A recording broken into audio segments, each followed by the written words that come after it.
More often than not, when people think of bees, they think about the stings, they think about the allergies, and they think about an aggressive nature. But bees are essential to our pollination. They pollinate food, they pollinate flowers. They're essential to our society, our culture, our economy, and agriculture. So why is this an issue? Bees are disappearing. Whether it be from mites or viruses or parasites, we're losing huge numbers of especially honeybees every single year. A lot of that may be able to be attributed to human practices like that in large-scale agriculture. So it's very, very important that we take this into consideration, that we as individuals explore this issue because bees are so important to our everyday lives.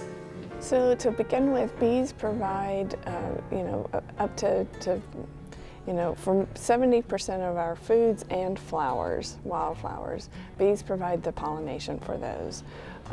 1 in every 3 bites of food that we take is somehow related directly or indirectly to pollination. Now there are 20,000 different types of bees around the world, and North America has 4,000.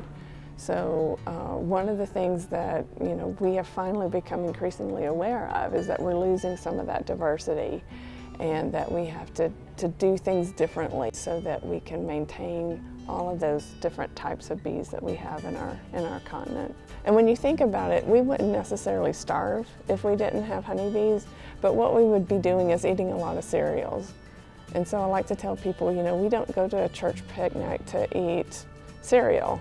We go to a church picnic to eat blackberry cobbler and peach cobbler and watermelon, and we don't want to have Nabisco shredded wheat.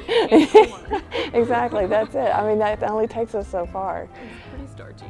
Exactly. So we really need the diversity. We need the antioxidants and the berries. Of course, many of our brambles, our blackberries and raspberries and things have antioxidants that are absolutely essential, to building the amino acids in the human body, and so that's where having diverse food is important to us, in addition to being important to honeybees. So one of the things that we know, for instance, is that we're spraying 15 times more Roundup than we did in 2000. And so many of the marginal plants that bees used to be able to work in, say, a large cornfield, those are gone now. And so not only are bees not able to work corn is wind pollinated, it's not insect pollinated, but bees used to be able to coexist with large scale corn plantings. But now that farmers are spraying 15 times more Roundup because it's advantageous to them as far as the bottom line is concerned, these other marginal plants are not coming up. And so that's really impacting the amount of forage and nutrition that not just honeybees have access to, but also bumblebees, pumpkin bees. And this is important. What we know is that bees have the ability to detoxify themselves if they have adequate, diverse nutrition. If they just are working one type of plant, they're not going to be able to detoxify themselves as easily. But there is no denying this one statistic, that every single forager now, on average, is bringing in 6 different types of pesticides. That came out from Penn State last year, 2014, last February.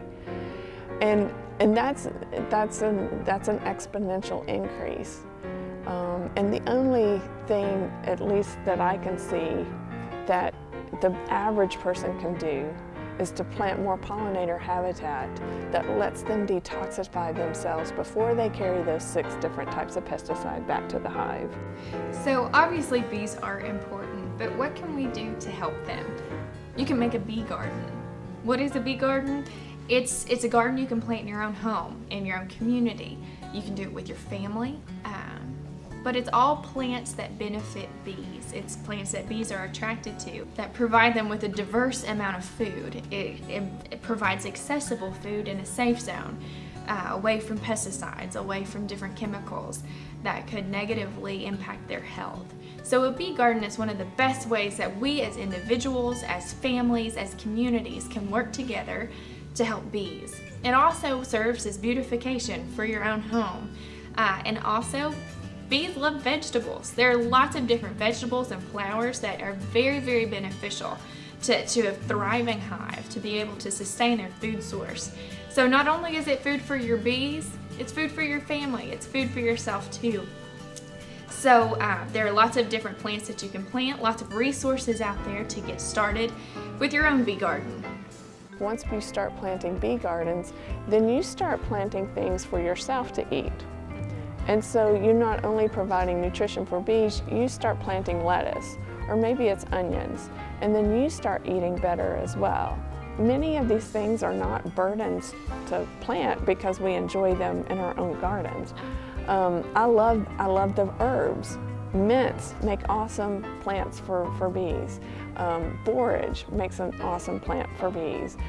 Coreopsis, goldenrod, purple coneflowers. You know, these things are really very beautiful and aren't burdens at all to look at. And in my case, I'm the crazy lady on the block where I have pulled up my grass and I've planted it all in strawberries. So communication with neighbors is a big thing, especially if you're in the suburban environment, because you can come across looking very weird and you can come across looking very, especially if you have beehives in your yard, which I do. But a funny thing has happened, which is that we have neighbors next to us are from Cameroon. I have another set of neighbors from Guatemala, and they have started keeping a garden too. But it's not at all impossible to have bee gardens in rather unusual environments. So in your bee garden, you can plant sunflowers, lavender, goldenrod, strawberries, blackberries, and even pumpkins. So make sure you check out our website below.